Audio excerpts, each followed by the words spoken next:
азанды убактысынан 10-20 секунд ерте айтса, намаз окуганча болобу? Биз жакта кээде ерте айтып коёбу. Мына сиз айтып аткан 10-20 секунд мейли. Себеп азандын өзүнүн убактысы все равно кирип калат да. 10-20 секунд эчтеке эмес. А кээде мына эми бир аз убакытка чейин азанды 30-40 секунд нары болуп кете турган болсо, жоосу 1 минута деп коем, азан кайра кайталыш керек анда. Эртерээк айтпаш керек ошончо. Убакыт киргенде лучше 1 минут кеч айт, 1 минут эрте айткандан мурда. Эң жакшысы 1 минута, ошо саат көрсөткөн минутадан 1 минут кеч айт, эчтеке болбойт буга. 1 минут эрте айтсаң чатак болот. Бул уже азан болбой калат. Андайды биздеги алхамдулилlah фик китебинде айткан азан кайтарылсын деген. Кайра баштан айтсын деген да.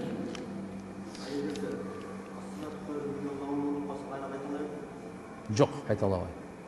Ошо бойдон бүттү. Эгерде унутуп калса, туура суроо берди. Кээде бул эми көбүнчө берки 4 маалда айтылбайт да. Ошон үчүн анча-мынча кээде унутуп калат да.